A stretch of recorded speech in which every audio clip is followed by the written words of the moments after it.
Thank you for who's joined. I know you were waiting there. So I'm just going to give it a couple of seconds to get settled and then I'll start. Hi, so today's topic is addiction is not a choice. And just to let you know my credentials on why I'm somebody who can be talking about this. So my name's Ashley Bloxham and I've studied addiction for a long time and all things counselling for nearly 17 years. I've also overcame addiction. I think that's the biggest thing at the qualifiers to be sat here. And I'm also an addictions therapist and I specialise in trauma and I've worked with all kind of mental health disorders. So each time I come live, I'm going to be talking about mental health and addiction. I'm willing to answer any questions to help support people on their recovery journey. And the reason why I'm talking about mental health and addiction is because I firmly believe that they are two sides of the same coin. So let's get into today's little natter. Feel free to ask us questions, but I'm just going to have a little chat about today's topic and answer questions when they come in. So, addiction is not a choice. Let's get into it.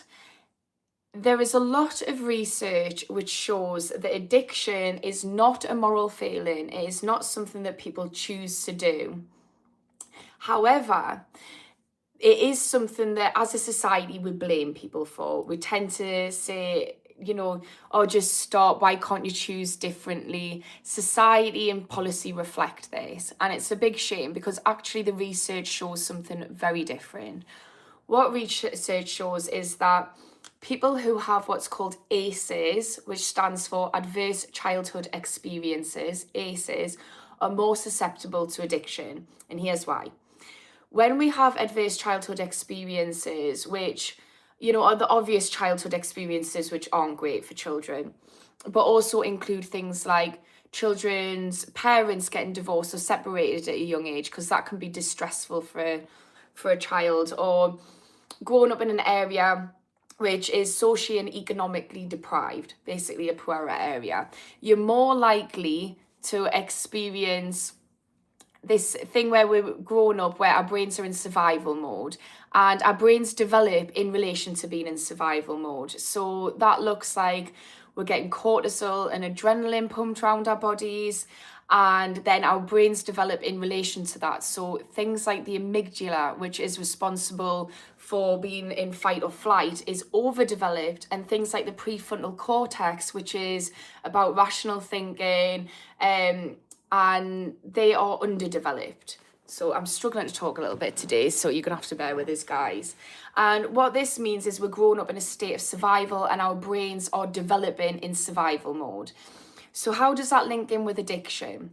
Well, addiction is a symptom of that, because what we do is we try to soothe the fact that we're hyperactive, we are in a constant state of fight or flight, and we're more susceptible to feeling anxious and mental health disorders. So it is a solution to the problem which derives from childhood experiences.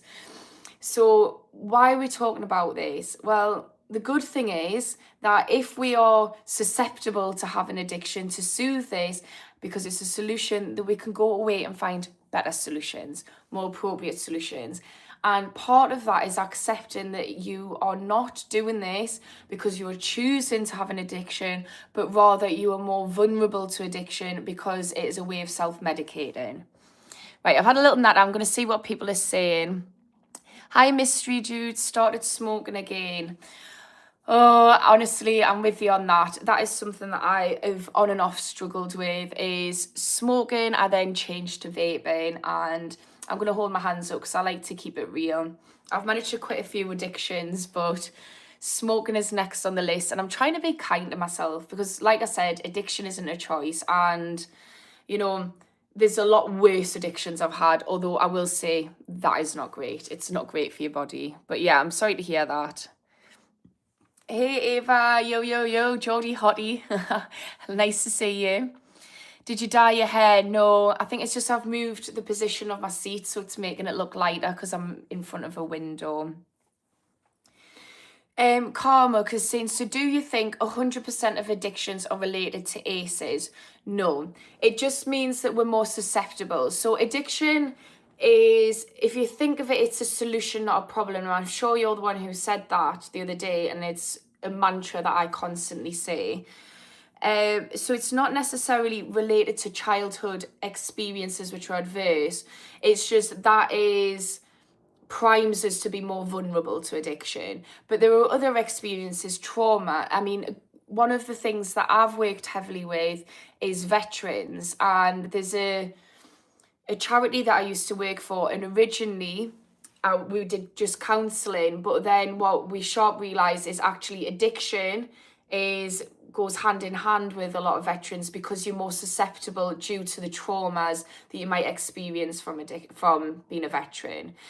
The other thing is loneliness and boredom and not feeling connected. Now, I know that doesn't sound like a trauma, but the way we are designed and wired up is we're wired up for connection. We're tribal animals. So you might hear people who struggle with addiction, and I know someone specific in my life who's just felt very lonely and hasn't felt connected to people. So they're more likely to experience addiction, because it's soothing the fact that we're not fulfilling an innate need of being human.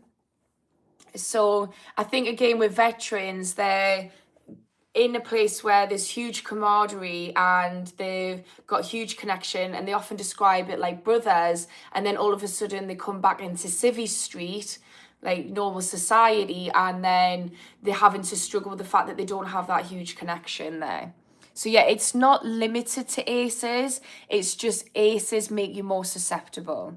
And there's a heavy amount of research which confirms this and talks about the fact that we have adverse childhood experiences does make us more susceptible. Yeah, so I hope that makes sense. Mystery Judah saying ACEs. So I said at the beginning, ACEs is basically jargon for adverse childhood experiences, ACE.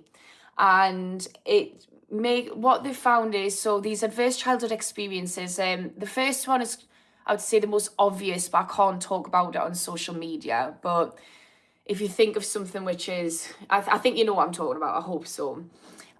So you've got your main things which you think, okay, that is a really difficult childhood, but there's also other things which you might think aren't as likely to be on these ACEs. So that includes separation. So if your parents separate or your caregivers separate, and I think there's 5 or 7 ACEs, I can't remember. But the higher you score on the ACEs, the more susceptible you are to mental health disorders, anxiety in later life, and then addiction. So if you think of it like you've got the chaotic childhood or the unsavory childhood, to say the least, which then means that we're grown up in a state of survival, which then presents later as mental health disorders. And if you look at the DSM-5, which is how we diagnose mental health disorders, addiction is classed as one of them. Because what happens is, as our brains are developing, it changes our brain chemistry. But also trauma, it changes our brain chemistry. So like I said, with veterans, or somebody like myself who's experienced trauma in later life, that gave us PTSD, and that would have changed my brain chemistry. So we lean it into addiction to soothe that, to just quieten the mind, because it's just firing and wiring in a state of survival, which means we're getting pumped full of cortisol and adrenaline. Our prefrontal cortex develops in a state where it's underactive compared to somebody who doesn't have ACEs. And your prefrontal cortex is what's responsible for conscious thinking, for making, I suppose, sensible choices, rational choices. And instead our amygdala is firing at a much higher rate, which is survival. So part of survival is feeling happy and content in our bodies. And if our brains are wired in this way, drugs, alcohol, gambling, social media, all these things can help soothe the fact that we're experiencing this. Thank you, Gypsy Dave. Oh, you're going to have to bear with us today. So I'm noticing I'm struggling to get my words out, but I'm a little bit tired. So, good morning, Ashley. Hi, good morning. And yeah, thank you. If anybody could subscribe who's watching, that would be so helpful, because I'm trying to offer free addiction support groups. So again, if anybody wants to be involved in the free addiction support group, let me know and I'll tell you how to go about it. But the idea is to try and get to 1,000 subscribers so YouTube can pay me and I can offer free support to you guys. So yeah, get the system to pay for it. Mystery dude, it's what I've been through, but worse. Yes, my psychiatrist said I have the same PTSD as somebody from a war zone.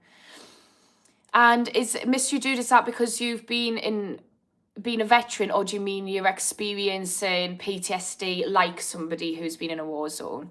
And yeah, this is the thing, PTSD is just post-traumatic stress disorder. Now, if we look at childhood stress, what they call it is CPTSD, so childhood post-traumatic stress disorder. And what it is essentially we've experienced repeated trauma or severe trauma, and it affects our brains and we experience symptoms of that, which addiction can then soothe. Now, the thing with childhood PTSD, which is what ACEs are linked in with, is this is often something that's repeated, or it happens when our brains are developing. And I just want to explain trauma as well, because I think sometimes that's a bit of a buzzword. So trauma is where we've had something which has been an event which has impacted us and left a negative effect. So we can get trauma to the body. So that might be, I don't know, we get a trauma to the leg. And what happens is our legs heal. Now, when it happens to our brain, we have the same thing. So if you think of, if you have an old injury, and we'll go like an old leg injury, it might not cause you any bother, but if you do something to it, it can start to cause you discomfort. So for instance, I've experienced trauma to my Achilles heel. I tore it. And when I do jiu-jitsu, what I find is this old wound ends up being activated and my Achilles heel is sore for a day or two after. It's exactly the same when we experience trauma mentally. So it might be something that sits there dormant, but if somebody brushes against it or we do something that activates it, it can be painful. So for instance, I'm trying to think of something that I can speak about on here. Okay, I'll talk about one of the ACEs, which, you know, when I first learned about it, I thought that doesn't seem like a huge trauma because I'd went through it. But it actually does impact you in later life. So if your parents separate when you're young, so that is a mental trauma that we might have that we don't really think about as being something like a wound that we've got which hasn't been fully healed. However, when you rub against this trauma of my parents separating, it can send us into psychological distress. So for instance, when I'm in relationships, like romantic relationships, I had fear of abandonment because my dad left when I was really young, so that's an old wound. And being in a romantic relationship, that can get triggered because I think, oh my God, I'm going to get abandoned here because my wound is told us, and my trauma, that I'm not lovable and people leave. So yeah, let's see what people are saying. Stream is lagging. Is it still lagging, mystery dude? Because I'll come back on again. If you don't mind letting us know that. It's because I had an alarm which went off. I've started it earlier. If it's still lagging, I'll start and restart. Can people be in addiction and not know it? Technically not, Carmuk. That's a good question. So addiction is defined by the individual themselves. So we can't say that somebody has an addiction. It's down to that individual. And it's if they have a problem that they want to stop and they can't stop. So to tie that into your question, yes, you might have a problem with something on the surface. So somebody might say, oh, this person's got a drinking problem. But unless that person sees it as a problem, aka wants to stop and then can't stop, it's not technically classed as an addiction. There are different definitions of it, but that's the more widely used one at the moment. So yeah, I would say no to that. However, I will caveat that in the sense that I didn't know I had an addiction until all of a sudden I consciously realised I had an addiction. Then I couldn't stop the addiction, even though I wanted to. So it's a bit of a grey area, because technically I still had the addiction. I think though, if somebody's consciously assessing if they've got an addiction and they're coming up to the conclusion that I don't, and they can stop and it's not problematic, then I would say no. That was a long way of answering, but I'm just trying to think of it from all angles. Reese, hi Reese.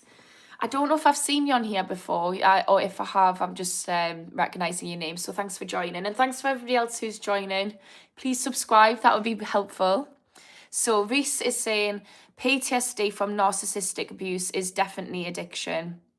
I wanted to be abused more as I got told I couldn't survive without them. I was addicted to crumbs I got usually when I paid for something. Yeah, and this is the thing. So if we look at relationships, actually there's a lot out there which says we can be addicted to certain type of relationships. So if we think about relationships, especially romantic relationships, we actually produce a full cocktail of different chemicals in our brain, different neurotransmitters, and that feeling can be addictive. And when we are in relationships which are breadcrumbing, which are conditional, and by conditional I mean I'm going to love you sometimes as long as you're behaving. I'm going to take my love away from you. So that love isn't consistent. It's in and out depending on how you're behaving. Then what happens is we get addicted to that high. And when they're breadcrumbing, we get this same, I suppose, flooding of chemicals in our brain that feels great. But then when it disappears, we're craving that flooding of chemicals. So it can feel very addictive. And also if we're layering on top of that this is in line with what we experienced as a child, then it can make it very difficult to get away from it. And I have to say, Reese, that's been very much my experience as well. Very similar experience to you. And it's really difficult to get out of it because actually secure relationships feel unsafe, because our brains associate that inconsistent relationships as safe, and it's a bit of a shock to the system. Why is this so weird? And it's also subconscious. I'm interested though, Reese, is this something, because you're aware of it, that you've managed to work on, and is this something that's now different in your life? Because I think for me, the more I became aware of this, the more I was able to change it. But yeah, trauma bonded and Stockholm syndrome, absolutely. And it's a really difficult thing to undo.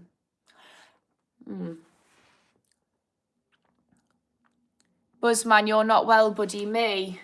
Yeah, I'm a bit unwell, and I'm struggling to talk properly today because my brain's lagging. And speaking of which, is this stream still lagging? Because somebody mentioned that before. Is the stream reflecting my brain? Buzzman, all junkies. What do you mean by all junkies? Do you mean we all are? Right, Cormac. So if you know ACE is affecting to your addiction / mental health, what should we do next? Yeah.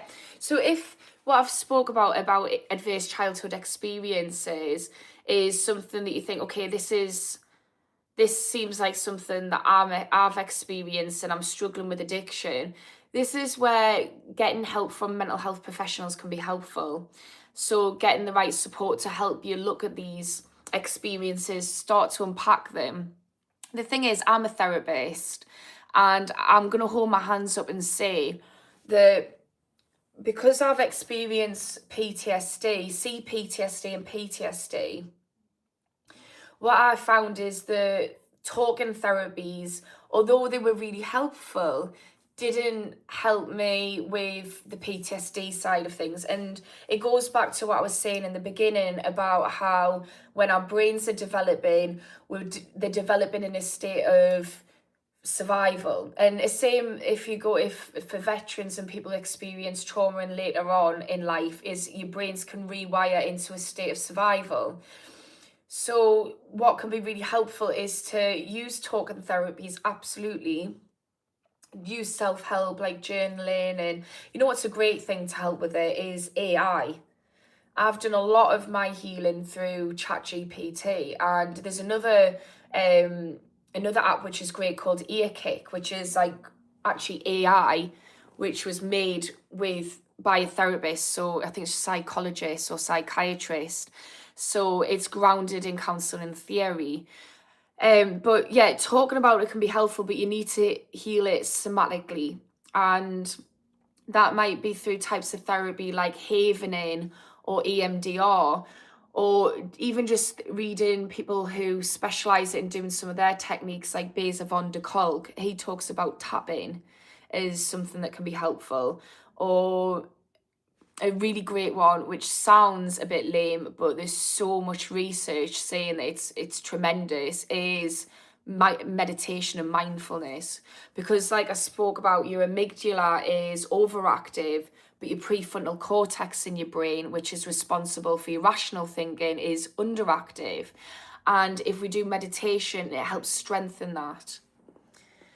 So that might be, mindfulness, if you're like me and you can't sit there for a long period of time not thinking. Or it might be yoga, Tai Chi, all different things. So that answered the question. Jamie, good morning. Do you think people can beat addiction by themselves or always need help outside? I think you can beat it by yourself, and I think that you might need help outside. It depends on the individual. There was somebody who was on yesterday who said that they beat it by themselves. I beat it by myself, but I was also trained in addiction, and I think the thing is I had a good support network around us. So I guess you don't necessarily need services.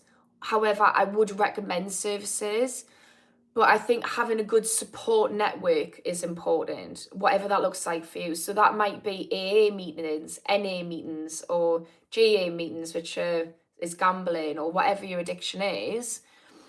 Or a good group of friends and family who are really understanding and who aren't judging. I think it's so important that we're around people who aren't judging, who aren't placing expectation, who are pouring you full of love and acceptance. But I will say, if you are dealing with certain addictions, it's important to get services. So that's alcohol, benzocaines, and opioids, because opioids often we're going to go into cold turkey. So there might be different medications that we can use to help with that. And with alcohol and benzocaines, it actually can be fatal to just stop. I will also say I experienced drug-induced psychosis when I went cold turkey, so I reduced down. So again, services can help with that. So yeah, it's again, I'm dancing around the point, but the reason why I do that is because addiction recovery is so individual to the person. Yeah, I hope that helped. But Jamie, if you are wanting support for addiction recovery, I don't know if you're asking for yourself or someone else. If you're asking for yourself and this goes to anybody else, I am offering a free addiction support group that I've got a few spots left for the first one. And like I said to people, if you could subscribe, the idea is to get paid off YouTube so that I can individually support people for free who need it. So if that's something you're interested in, Jamie, let us know and I'll tell you how to get put on the list. J Red, is ketamine therapy a good choice for somebody struggling with substance addiction and depression? So for me, who had a ketamine addiction, I would say no. However, research does say that it is beneficial. The thing, all of these, there's a lot of research around psychedelics and MDMA and ketamine and how they can help with addiction. And the results are great, to be honest with you, much higher than normal support services. And it's to do with rewiring your brain. Now, the support group that I'm going to be doing with people, and the book that I've just actually finished writing, I'm in the editing phase of, actually offers a similar approach, but instead of using psychedelics or ketamine or MDMA, it actually allows you to use it does the same thing where it looks at neuroplasticity, so change in the brain to heal addiction, but it does it in a different way. And the reason why I've done that is an alternative to using substances. But yeah, there is a lot of ayahuasca. I know somebody who took mushrooms, listened to a motivational song. It had some words in saying you were in control, and it rewired the brain, and the next day they just stopped being an addict. I'm not saying do psychedelics. You know, the research talks about how it's important for it to be therapeutically assisted. But yeah. No stream isn't lagging anymore. Brilliant. Yeah, I need to cancel that alarm. Reese, hi everyone. I also was brought up by my mother and grandparents, so I did my best to avoid that for my children. But yes, I'm aware now. I'm really glad that you're aware. And do you know what it is? It sounds like you're breaking generational cycles, which is absolutely phenomenal and not for the faint-hearted. And it's something that a process I've been going through as well. It's really hard when you don't have the right framework modeled to you on how to just love and be loved. So having children can be quite difficult, but yeah, I love that you're doing that, and I think your children are incredibly lucky, and I think you're amazing. I think anybody who is undoing trauma and trying to live a happy, content life is absolutely smashing life. Really do. Reese, and I tried to ignore the obvious, but infidelity, theft, and all the relationships breaking down with others exposed everything. But strangely, I still wanted to go back. Well, that's the thing, because when you've only ever known chaos, it feels normal. If you've only experienced conditional love or painful love, that's what your brain associates love with. So it's really difficult to challenge yourself when you've grown up thinking this is what love is, to then think, okay, well, it's something different, and then to feel safe in that. I actually feel more safe and secure in unhealthy relationships than I do in healthy relationships. I'm definitely getting better. I think I'm not definitely getting better. I am better. I've done the healing around that, but it's still a bit difficult. I'm not gonna lie. Cormac, ChatGPT is evil. I was trying to help my friend. My friend was informing ChatGPT about our conversation and was telling her that I am trying to be smug and act profound. I think, yeah, it can be. I think the thing with AI is it's benign and it does what we tell it to do. So I think for me with ChatGPT, and actually I use EarKick as well, which is a therapeutic AI, which I would suggest is definitely better for therapy. It's just you get 15 minutes for your day on Apple, but it's not available for free on Android. So that's why I'm saying ChatGPT. But it's benign, and if you're asking about yourself and you're doing it in a conscious way, it can be helpful. But also ChatGPT can also be unhelpful. So yeah, I'm sorry that happened to you, Cormac. Clearly she's not utilising it, or they're not utilising it in a way which has been helpful to the situation. Reese, I don't drink, I don't smoke. Dr. Ramani and God exposed a lot of this to me and her family, that she told people she had died. The scary thing is my two sons deal with this. Oh, I'm so sorry that that's happening. The thing is, it's really hard when you've got two parents who aren't on the same page, and I know that's putting it lightly. I guess the one thing is you just keep your own side of the street clean, and having one parent who's consciously parenting, although it's not as ideal as two parents, is better than none. And, you know, you're doing, by the sounds of it, doing a fantastic job of that. I know there's some new people on here, so just to let you know, if you're interested in joining a free support group that I'm doing for people who are in active addiction or in recovery, which just doesn't seem to stick. If you're one who was like me, who just keeps on relapsing, let me know and I will tell you how to join that. And if people could subscribe, that would be great. So I love sipping cough syrup. Well, you know what it is. We've all got our own little quirks, haven't we? I've got loads of weird little things that I love to do. How to donate or give support, J Red. I don't need donations. If people can subscribe, that would be the best way to support us, because when I get to 1,000 subscribers, I can start to monetize. And that means that YouTube's paying us so that I can support you guys for free and do free support groups. So that's the idea. I don't want to charge people. I want to make what I'm doing accessible, because what I'm trying to do is think about what I needed in my addiction recovery and trying to give that to other people in the best way I can. Transactional love, yeah, Reese. That's it. And the thing is, I noticed, so I've struggled, I've talked about this before with alcohol. It's not been something that I've been really addicted to, but I've been on and off. And I noticed when I was having quite a up and down relationship, it was due to the person actually struggling with addiction. They were overcoming addiction, and it was very transactional. I noticed that I was leaning into alcohol, and it was a bit of an eye-opener of that I'm not feeling safe and secure in this. I ended that situation because it was transactional, and I'd learned enough about how relationships impact us, what's a healthy relationship, what isn't, to be able to recognize it and say this isn't for me.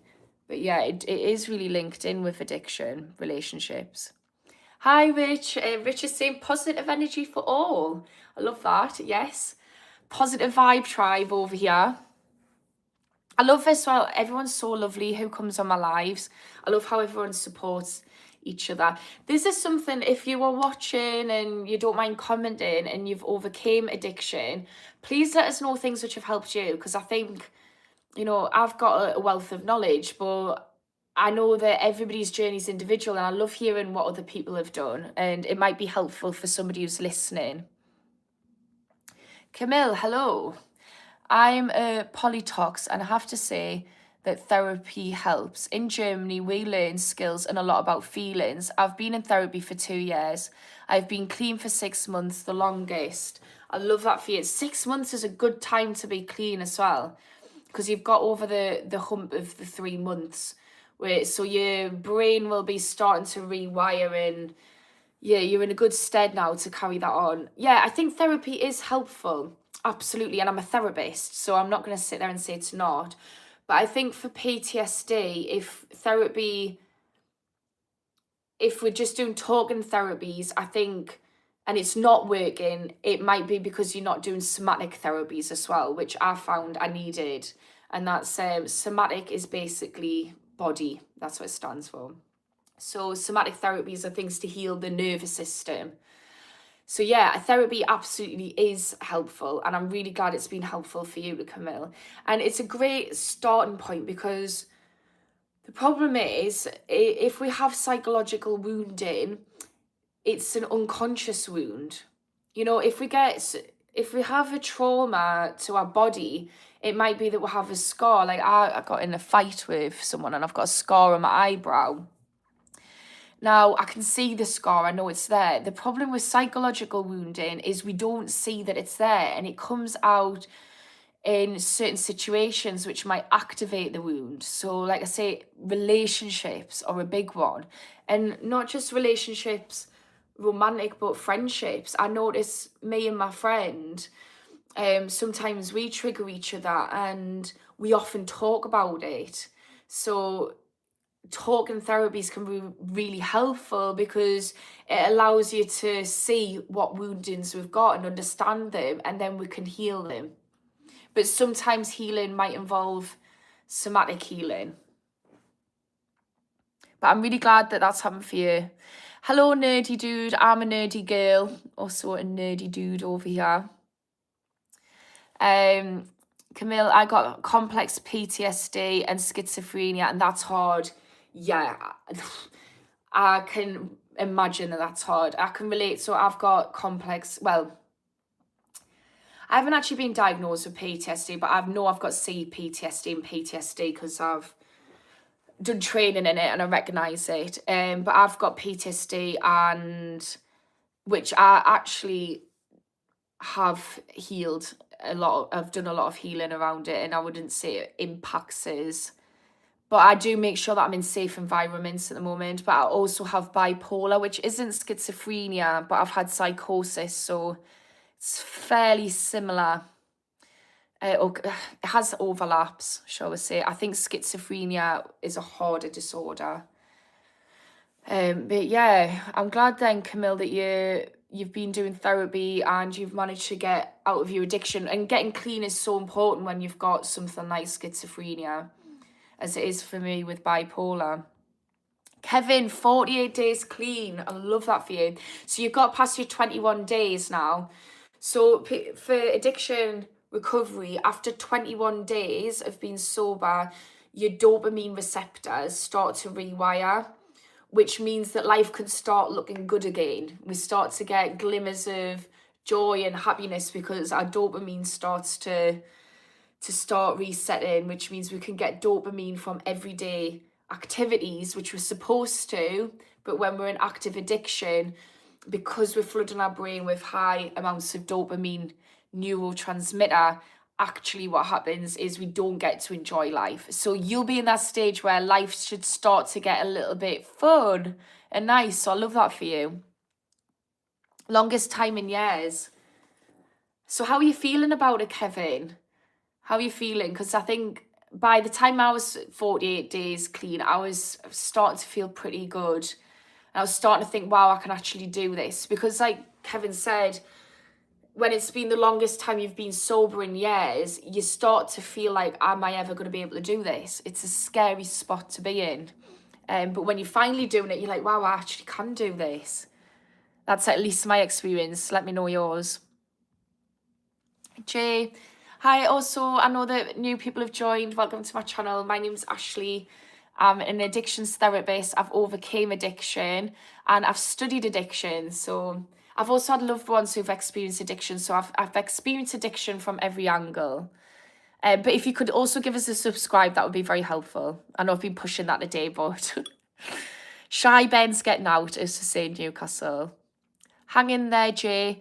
Yeah, I just want to say, I'm trying to get through all of the comments. If anyone's got any questions around mental health or addiction, please do comment. And I'm going to try and get through them all, but I'm just going in chronological order. So bear with, I'm not ignoring people. Jay, that's awesome, man, Kevin. I'm at a week, but it seems to get harder each day. Yeah, Jay, honestly, you're in that point, that stage where you, like I said, your dopamine's going to be feeling shit. It's going to be depleted. Jay, I'm an addictions counsellor, and like I keep saying, I'm asking people to subscribe because the idea is to get paid from YouTube so that I can support people for free, because I used to do private addiction counselling and I don't like charging for it. Jay, if you would like a quick phone call, I'm offering out to certain people, not everyone, people who are in need, a half-an-hour phone call to support them. And also I'm doing a free addiction support group. So if you'd like a quick half-an-hour chat, I can help you just get through this next couple of weeks, give you some strategies which might help you out and get you in the support group so you can stay in that recovery. Because you, honestly, this is the make or break point, and you absolutely can make it, and you're going to feel amazing when you do, really. So Jay, if that's something you're interested in, comment on any of my content. I've got shorts or one of my old lives. I'll get a notification and I'll give you my email address and we can arrange a phone call or a Zoom, whatever's best for you. And if you want to get in the group, again, you're welcome to join that. But you're doing amazing. You've got past your first 3 days and you've just got to power through this 3 weeks. You've got another 2 weeks left, so 1/3 down. Can anyone give any tips to Jay, what they helped them in their first week? Kevin, hang in there, Jay, yeah. And this is a great thing, Jay. Get yourself into, like you're joining this today, NA meetings, AA meetings or whatever. Get yourself around people who've done it, who can really uplift you and keep powering you through. The I Am Sober app is great. There's a lot of people who comment, and just try and get people to get you over that finish line, as it does feel difficult now. But if you just remind yourself that soon it's not going to feel as difficult. And I know this sounds really lame to just think about, okay, it's going to get easier, because right now it's not. But the reason why this is helpful is because at the moment, whenever you feel triggered or you think it's difficult, that's your emotional part of your brain, your limbic system. And if you can think about the fact, okay, it's going to get easier, just get through this day, what happens is you're engaging your your prefrontal cortex, which is your rational part of your brain, which engages long-term thinking. So just think about, this is going to get easier, and praise yourself, because you'll get dopamine from that, which is what you're really craving at the moment, is dopamine. So praise yourself for doing an amazing job and smashing it, because you absolutely fucking are. Yeah, there's also smart meetings as well if you're in the UK. I think they might be in America as well, the US. Smart meetings are great because they do give you therapeutic techniques. So it's similar to AA and NA meetings, but it's grounded in therapy. So if you're not wanting to go down that route, that's an alternative option. Reese, I'm so glad you beat your demons and you're doing good, helping others. Bless yourself and everyone here today. Thank you. Yeah, do you know what it is? It wasn't for the faint-hearted, but honestly, you couldn't pay us to go back to my addiction. You really couldn't, because it's such a blessing to be on the other side of it. And that's the thing to remember, Kevin, Jay, is like, when you get through it, life is going to get good, especially if you're doing the healing alongside it. It's very important that you're also trying to just pour self-love into yourself. Pour self-love into yourself, does that even make sense? You get what I mean? I've got scars not only on my face, also my soul, Camille. Oh, that made us feel a bit emotional. Yeah, same. I've had scars on the soul. I think I'm doing well to heal them and protect them. I think that's it, so protecting them. I'm very careful about who I let into my life now. I know that it's very important that I'm around people who are really careful with my heart, and I know that it's really important that I'm careful with my heart. So there's very few people I let into my life now, and that's because I recognise I do have psychological scarring, and it's important that I'm with people who don't trigger that and who nurturers. Beautiful eyes, thank you. I appreciate that. I'll take it. Love a good compliment, who doesn't? Kevin, had a terrible dream last night, but I thought through it and I'm okay.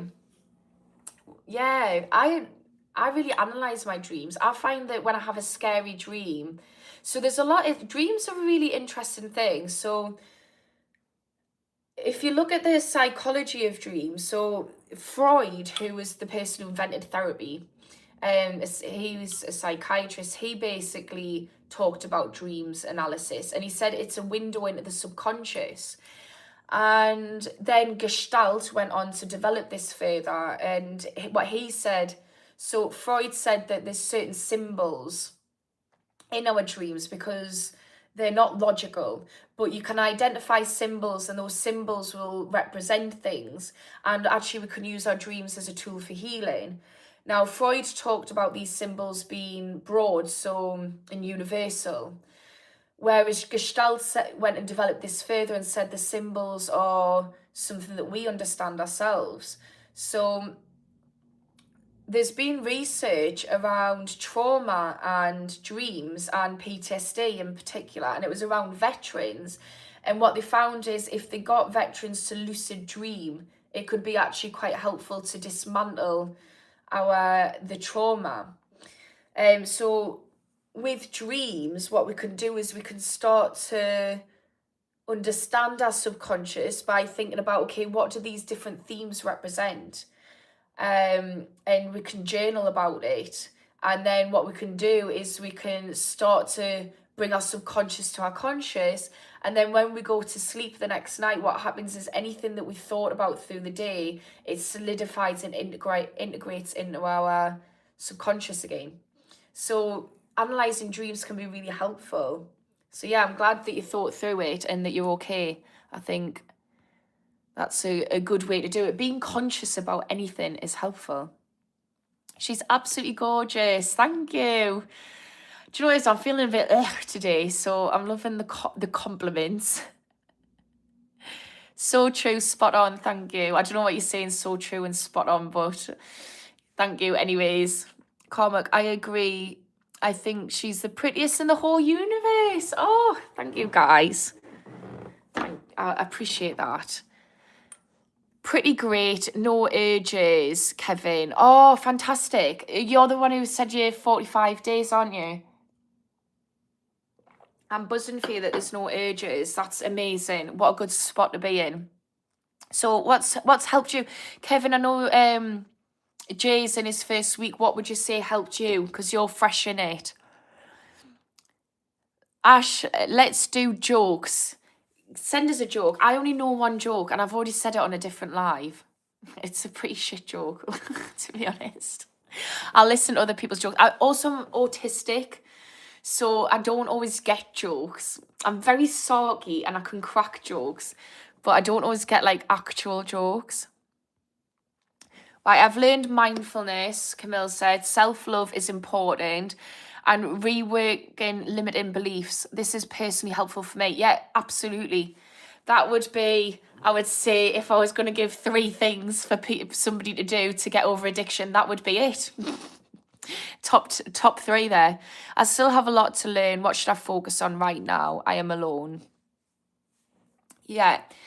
When you say you're alone, what do you mean by that? Like, are you part of any communities? Because I think connection, if you said you're alone, connection is so healing. So we've talked about psychedelics before, and ketamine therapy. Oh God, my brain's not working. Therapeutic, I can't remember. Using ketamine in a therapeutic session for healing, and one of the things that we can use as an alternative to that is healing within relationships and connection, because what it does so all these different substances, what it does is they make your neuroplasticity a bit more flexible in your brain. And when we have connection, relationships, the same thing happens. We flood our brains with oxytocin. If you're male, vasopressin is a big one. For women, it's more oxytocin, dopamine, serotonin. So we have these neurotransmitters which are flooding our brain, and it actually makes neuroplasticity a little bit more likely to occur. So I would say work on connection if you're feeling alone. It's so healing. It really is. And actually getting safe connections can really help you rewire all the things which have happened to get you to a place of addiction in the first place. So I think building positive connections with people. Yeah, I would say that. And this is why the therapist is so important. So there's someone called Carl Rogers who I did my training in for one of my counselling degrees. I've got 2, one's at FDA and one's a BA Hons, but they're both in counselling. And in the second one, it was largely based around Carl Rogers. And what he says is that you don't need to know anything as a counsellor. What you need is to have certain therapeutic, what do you call it? The words escaped is characteristics as a therapist, which is empathetic, non-judgmental, and the other one is congruence, which basically means honesty. You need to be honest. And what he says is the reason why a therapist needs to embody these conditions is because often people who come into therapy haven't experienced this enough, and it causes us to be anxious and dysregulated and just unhappy in life. And what a therapist can do is we can offer a safe connection where somebody can then start to explore their own psyche and their own psychological wounds and heal them themselves. Now, what's great is he was talking about therapists, but if you can find connections with people, romantic and platonic, either or both, we can start to do that healing within the connection. So we don't actually need a therapist. But I think the reason why therapy's probably been great for you is because you're not feeling alone. You've got somebody who's walking alongside you while you do all of this reworking of your limiting beliefs and learning self-love. So I think that would be your next step, personally. Kevin, for me, Jay, I had to do a 35-day inpatient and currently do intensive outpatient therapy. I also had to scale back at work. Work was one of the main stressors, so I set a boundary to only work 25 hours a week instead of 60 hours. Yeah, that was one of the big things I had to do, Kevin. When I came out of my addiction, I was really struggling, and actually, I think stopping the addiction itself isn't the only thing you need to do, because realistically, we need to look at why are we having the addiction in the first place. Addiction's a symptom. It's the solution to an underlying problem. So we need to work out what's the problem and rip that out at the root. So if one of the problems we've got is the fact that we're not boundaried, we're giving too much of our time, we're overexerting ourselves, then we need to try and get a better solution than addiction, which is maybe looking at the problem of overworking. And that was one of the things I found. So I came out of my addiction, and then I was just faced with all the problems that my addiction was helping us with. And that was childhood trauma. It was trauma that I experienced later on in adulthood. It was limiting beliefs. It was overworking myself, a lack of boundaries, people pleasing. The list goes on and on and on and on. So yeah, I'm glad you managed to do that. But yeah, so I think what Kevin's basically saying to Jay is services can be helpful, and looking at your environment and thinking, where can I love myself a bit more? If I'm feeling stressed in my environment, maybe that's the people you've got around you, work, relationships. Then you can take stock of this and think, okay, are they representative of somebody who's loving myself? And if they're not, what can I do to change? And that might be being more boundaried often. Jay, Kevin, I've been doing the opposite to get my head out of thinking about gambling. I think it's hard for me since it's tied to a stimulant addiction, and I'm quitting both now simultaneously. Wow, Jay, sorry. So yeah, I was actually talking about gambling addiction with somebody the other day. We were talking about it quite a lot, and it's really tough because it's absolutely everywhere. I said this on yesterday's live. I was watching the UFC on Saturday, and it's like plastered all over the ring. Then the adverts, it's on the adverts. It's sponsoring podcasts. It's just bloody awful. But yeah, again, and also being linked in with a stimulant, again, is very common. And it's also common to have more than one addiction. But yeah, if you want, again, Jay, I can offer you some personalised support if that's something you're interested in. But you're doing amazing. And I think the thing is, if I'm picking up what you're putting down with this, which is quite common, is you're having the stimulant, then you're going into gambling because it's lowering your inhibitions. So you're right, quite rightly have to tackle the stimulant so that you can get a control on the gambling. The Gambler Anonymous group in my area has been awesome, but if I'm not working, I'm just walking in circles in the house trying to pass time. Yeah, and that will calm down, because at the moment you're in that stage, which is, you know, you're fighting, you're going to war against like this voice in your head, and it is going to be intense. So do what you've got to do, and if you've got to walk circles around your house, like, know it will pass.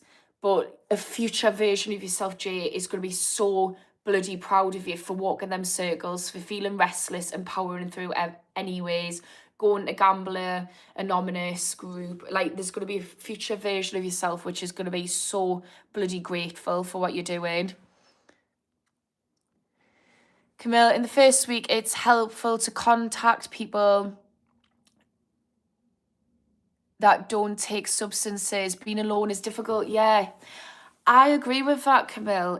Go outside, make stuff that rewires the brain, go for a walk, make something new. Writing helps me. Yeah, Camille, I'm with you on that. I was writing poetry. I hadn't wrote poetry since I was a kid. Found that really helpful.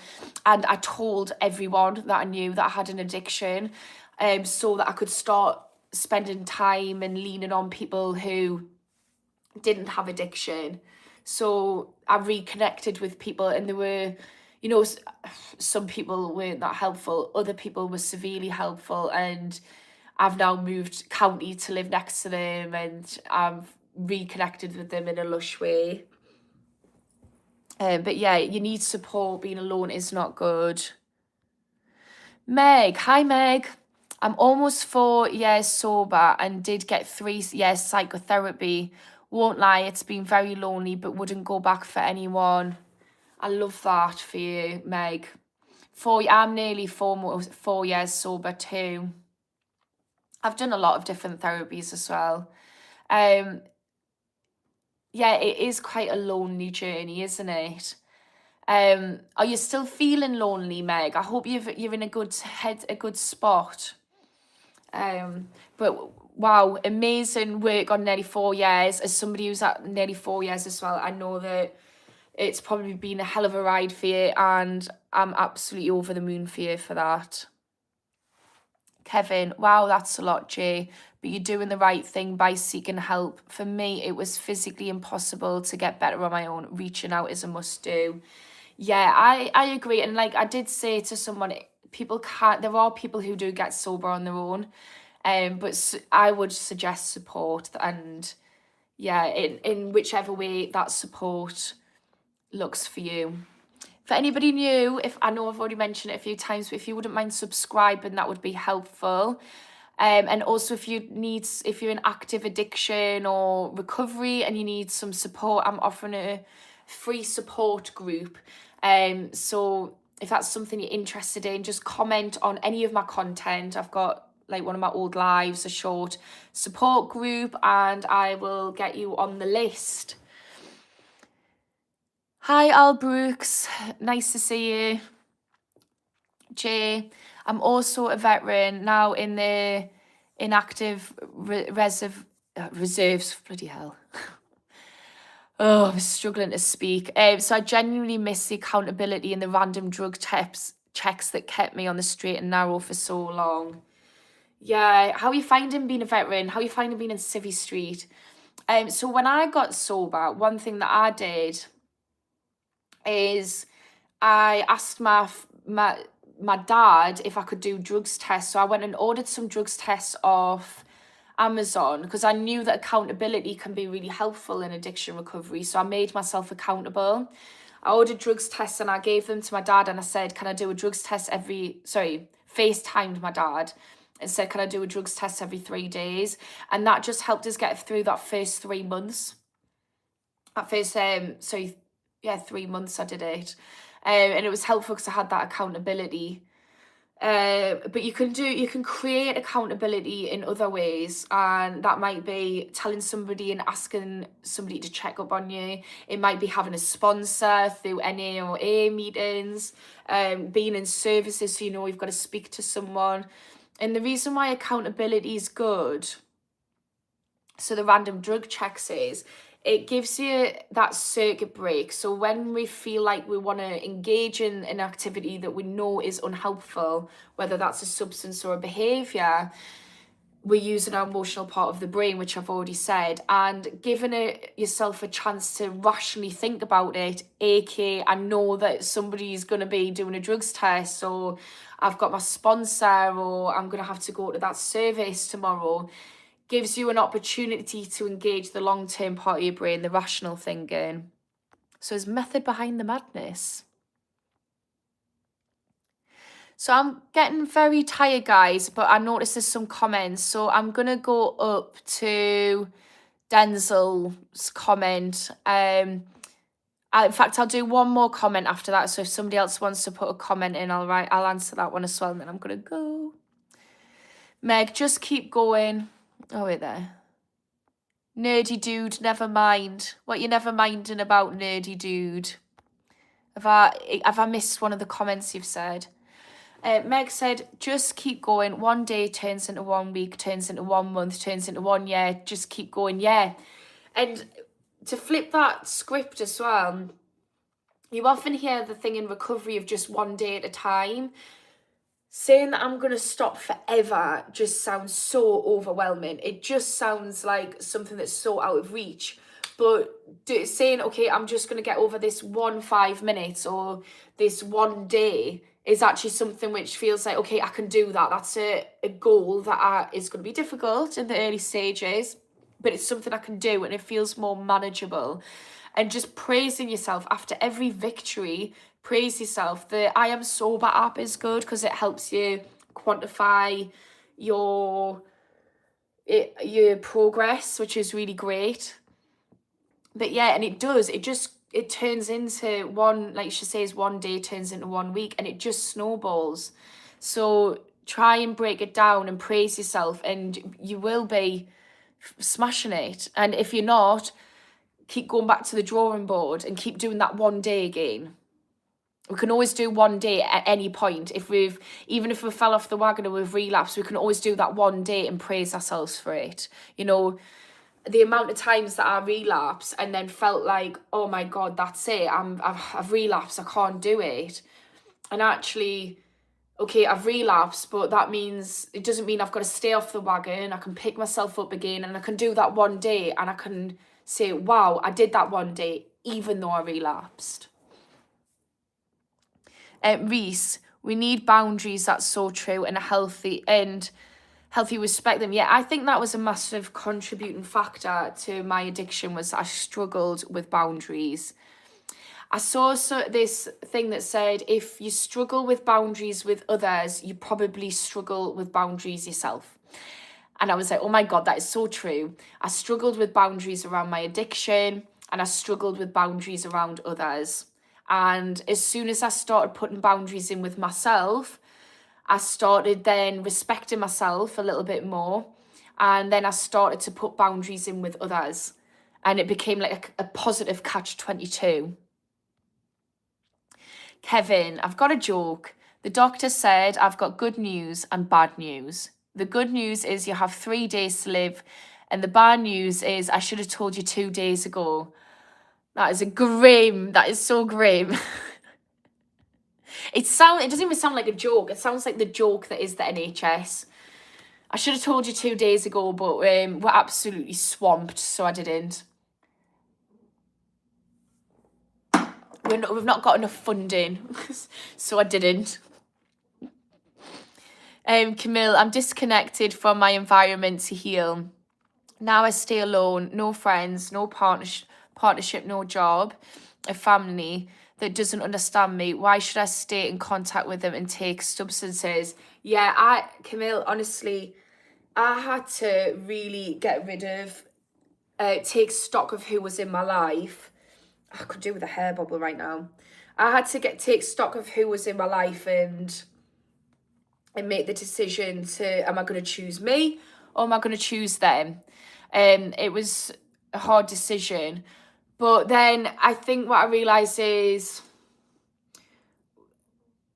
those connections weren't healthy, but it was important to have healthy connections. So I started connecting with like-minded people, and started being a lot more discerning with who I'm allowing in my life, and put myself out there. So I've got quite a close-knit amount of people around us. There's not many, but they're really solid connections that I've been working hard to build. And I'm very intentional with my connections, and the people who I've got in my life are also very intentional with the connections. So they're really great, safe spaces.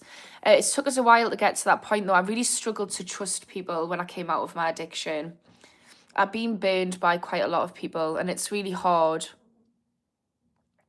And one thing I've found in my recovery, though, is my health is in the bin. Haven't been able to get back to work or anything, so that's very frustrating. Still trying, though, and still trying to get to the bottom of it all, and still sober but very frustrated. I'm really sorry to hear that, Meg. Yeah, I think that was one of the things for me when I came out of my addiction. All of a sudden, I realised, and mine was more mental health. I was basically getting diagnosed left, right, and centre, and it's been a long journey, and I'm still on it. So I got diagnosed with ADHD, autism, and bipolar. And I think bipolar is probably the hardest thing that I'm having to navigate, because it's really linked in with physical health as well. So it's been a long journey of healing. I'm sorry that you're still not at the bottom of it. That's really crap, especially when you've got to where you are and you've fought that fight. And I think the problem is then what we find is underneath there's other things going on, that the addiction was probably medicating. And I wonder if that's been a similar case for you or not. Not yet. Future self, gonna be grateful for the circle I walk. I can relate. Thank you. Yeah, really, it is. Especially if you're being intentional now. If you reap the seeds you sow. So if we're, in recovery, or we're being intentional with our healing, with the connections we have in our life, pouring self-love into ourselves, we are going to be grateful. I did this challenge where it was every day I've got to do one nice thing for myself, one act of self-love, whether that's being kind to myself when I mess up, whether that's doing something self-care. And I just started doing this, and the results of just every single day loving myself have been phenomenal. I wouldn't be sat here having the balls to speak to loads of strangers if I didn't do that challenge. So yeah, I think for your future self, is going to be grateful. But do you know what's also really helpful? So when I did my counselling training, what they did is they got us to write a letter to our future self, and I've continued doing this. So every year, you write a letter to your future self, and you just talk about the challenges that you've overcame so far. It's a bit like a pep talk. And but I remember when I read my letter back a year later, I was crying, and I thought, oh my God, like, wow. And it allows you to reflect on how far you've came from then to now. So every year on my birthday, I write a letter to my future self saying, this is what you've overcame this year. You're absolutely doing amazing. Whatever you're going through, I'm sure you're smashing it. You're so capable. And I just write this lovely thing and just reflect on all the great things I've done and all the things I've overcame. And when I read it back, it really does remind us of oh my God, thank you to that version of myself who was rooting for this version of me right now. So yeah, I urge you to try that, guys. Honestly, it's great. Right, do you know what, I just thought there I might change mine to a birthday card, because I was thinking I email it to myself, but actually I might send myself a birthday card and write it in there, because I keep all my birthday cards. I'm a bit sentimental, so I might do that. And what is School of Addiction about, Lucas? So School of Addiction, basically I've studied addiction for quite some time, and I've also studied mental health and childhood development, criminology. So I've been learning about mental health and addiction for nearly 16 years. So nearly 17 years. I keep checking this and I keep getting mixed up. 16 to 17 years, guys.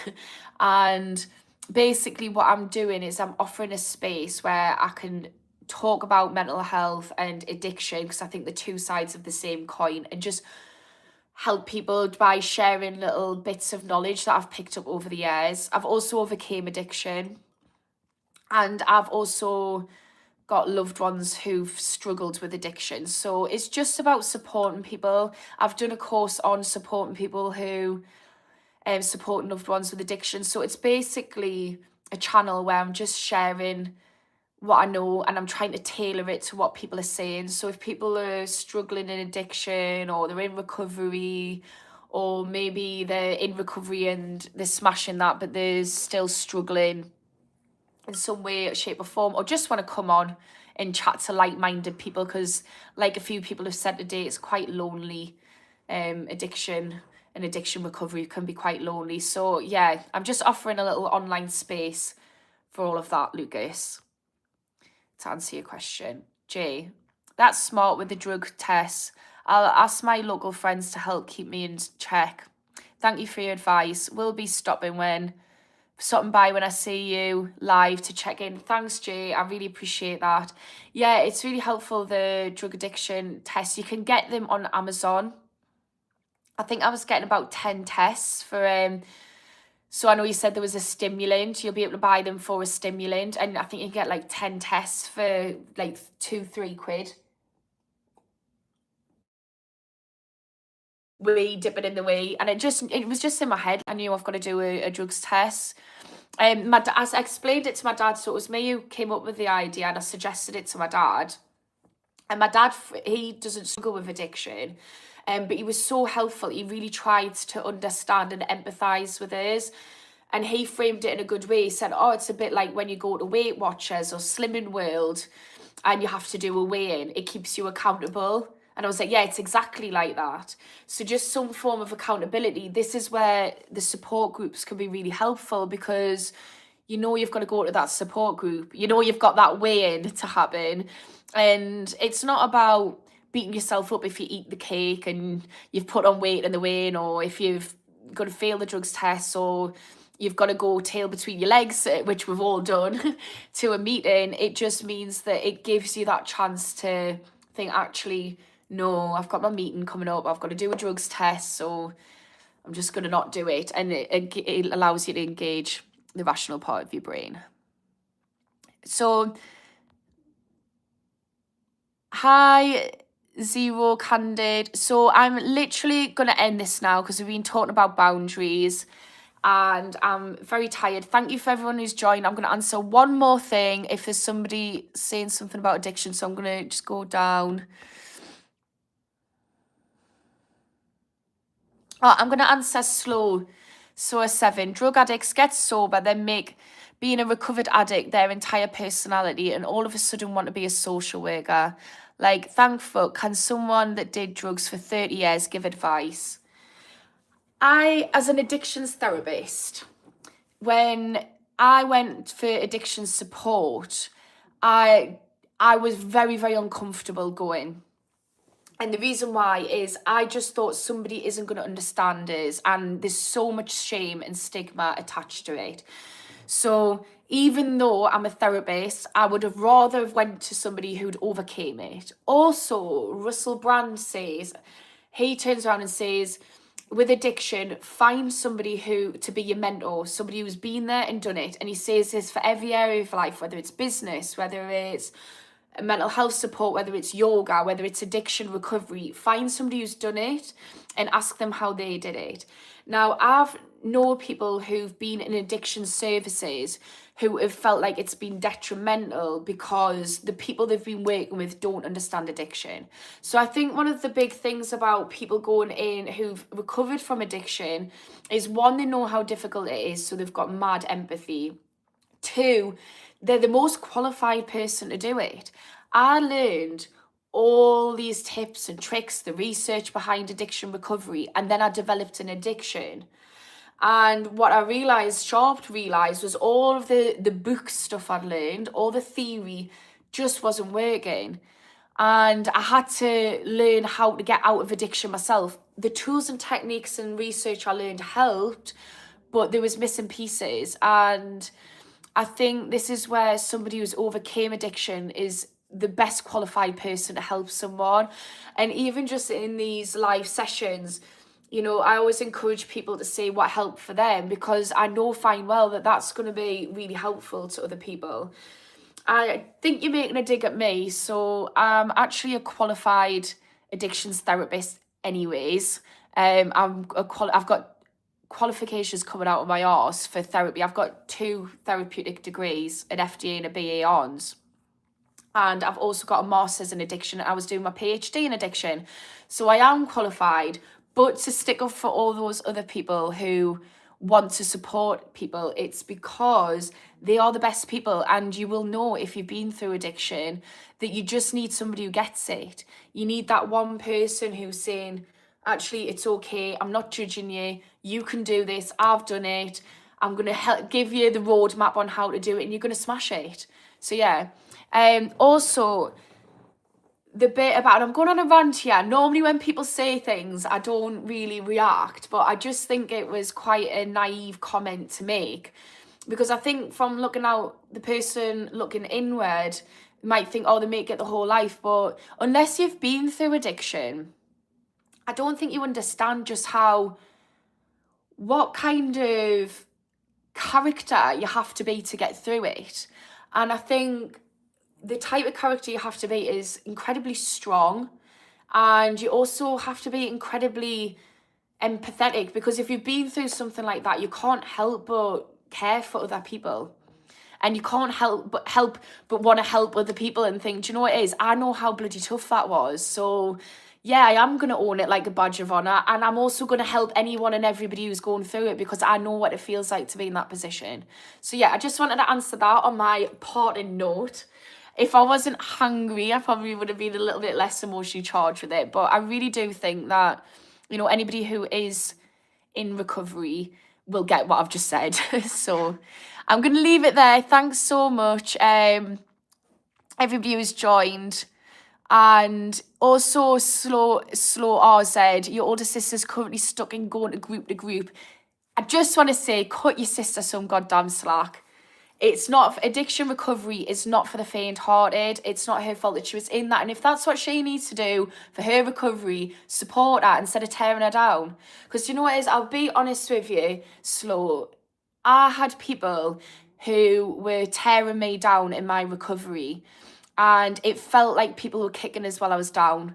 And it's the worst thing you could have done, anyone could do. I urge you to go and learn about addiction, learn about what your sister's going through, and support her. You know, she didn't choose that life. It's just susceptible. That's what I spoke about. Addiction is not a choice. All of the research says that. All of the research says it is a symptom. It is self-medicating, either undiagnosed mental health disorders, trauma, loneliness. So I think it's really important that you support your sister, and at the very least, if you're not able to support your sister in recovery, just stay in your own goddamn lane, because she's actually smashing it. And the fact that she's showing up to support groups shows that she's an incredibly strong person.